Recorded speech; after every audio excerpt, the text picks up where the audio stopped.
Hello viewers, আসসালামু আলাইকুম। Blooming এর পক্ষ থেকে সবাইকে আন্তরিক শুভেচ্ছা ও অভিনন্দন। আশা করছি সকলে অনেক অনেক ভালো আছেন।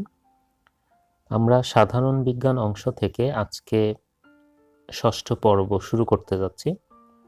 তো এই সাধারণ বিজ্ঞানের বিভিন্ন নিয়োগ পরীক্ষা বা বিভিন্ন ধরনের সমসাময়িক পরীক্ষার বিজ্ঞান অংশ রিসার্চ করে আমরা গুরুত্বপূর্ণ 400টি এমসিকিউ আপনাদের সামনে মোট 10টি পর্বের মাধ্যমে তুলে ধরার চেষ্টা করছি। তো ইতোমধ্যে আমাদের 5টি পর্ব প্রকাশিত হয়েছে। তো আজকে ষষ্ঠ পর্ব। যারা পর্বগুলো এখনও দেখেননি বা মিস করেছেন তারা অবশ্যই প্লে লিস্ট থেকে অথবা ডিসক্রিপশন বক্স থেকে অথবা আই বাটন থেকে দেখে নিতে পারেন। তো চলুন কথা না বাড়িয়ে শুরু করা যাক। তো আজকে ষষ্ঠ পর্বের কিছু গুরুত্বপূর্ণ প্রশ্নোত্তর আমরা জেনে নিই। চলুন আজকের প্রথম প্রশ্নটি আমরা একটু দেখে নিই। যক্ষ্মা রোগের জীবাণু কে আবিষ্কার করেন? এটি হচ্ছে রবার্ট কচ। দেহকোষের পুনরুজ্জীবনের ঘটনার জন্য প্রয়োজন কোনটি? এটি হচ্ছে প্রোটিন। ভয় পেলে গায়ের লোম খাড়া হয়ে যায় কোন হরমোনের অভাবে? এটি হচ্ছে অ্যাড্রেনালিন।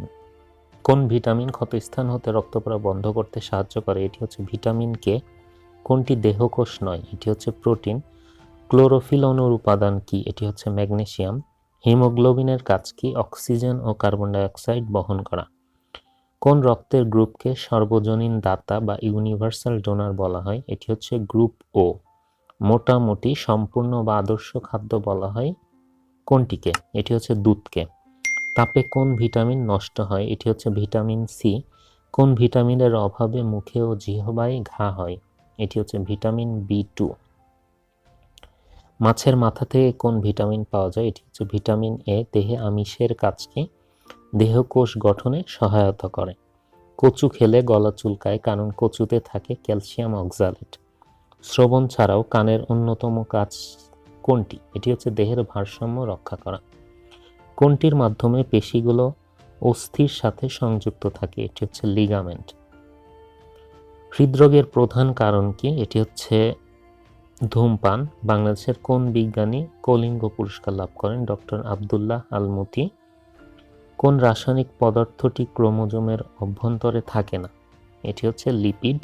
প্লাস্টিড কোথায় থাকে? এটি হচ্ছে সাইটোপ্লাজমে। কোন পদার্থের জন্য ফুল রঙিন ও সুন্দর হবে? এটি হচ্ছে ক্রোমোপ্লাস্ট। অস্থির বৃদ্ধির জন্য সবচেয়ে বেশি প্রয়োজন কোনটি? এটি হচ্ছে ক্যালসিয়াম। ক্লোরোফিলের মধ্যে কোন ধাতব আয়রনটি আছে? ম্যাঙ্গানিজ। কোন প্রাণীটি মেরুদণ্ডহীন প্রাণী? এটি হচ্ছে কেঁচো। রক্ত জমাট বাঁধতে কোন ধাতুর আয়ন সাহায্য করে? এটি হচ্ছে ক্যালসিয়াম। ক্লোনিং এর মাধ্যমে জন্ম নেওয়া সর্বপ্রথম ভেড়ার নাম কি? এটি হচ্ছে ডলি। জন্ডিস রোগে দেহের কোন অংশ আক্রান্ত হয়? লিভার।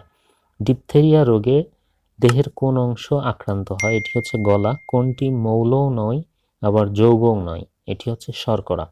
মাছ কোনটির সাহায্যে শ্বাসকার্য চালায়? এটি হচ্ছে ফুলকার সাহায্যে। বাতাসে অক্সিজেনের শতকরা হার কত? এটি হচ্ছে 20.71%। বায়ুমণ্ডলে কোন গ্যাসের পরিমাণ বেশি? এটি হচ্ছে নাইট্রোজেন। সুনামি এর প্রধান কারণ কি? সমুদ্র তলদেশে ভূমিকম্প। যানবাহনের কালো ধোঁয়া কিভাবে পরিবেশ দূষিত করে? এটি হচ্ছে বাতাসে কার্বন মনোক্সাইডের পরিমাণ বৃদ্ধি। কোনটি দিয়ে হাঁসের প্লেগ রোগ হয়? এটি হচ্ছে ভাইরাস। ভূপৃষ্ঠ থেকে বহু উপরে উঠলে শরীর ফেটে রক্ত বের হয় কেন? সেখানে বায়ুর চাপ কম থাকে। সূর্যরশ্মি থেকে কোন ভিটামিন পাওয়া যায়? এটি হচ্ছে ভিটামিন ডি।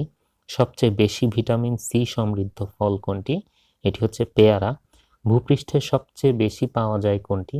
এটি হচ্ছে অক্সিজেন। বর্ণালী ও শুভ্রা কি উন্নত জাতের ভুট্টা? Thank you so much. আজকের পর্বটি এখানেই শেষ করছি। পরবর্তী পর্বে আমরা আরও কিছু গুরুত্বপূর্ণ প্রশ্নোত্তর নিয়ে আলোচনা করব। সে পর্যন্ত সবাই ভালো থাকুন। খোদা হাফেজ।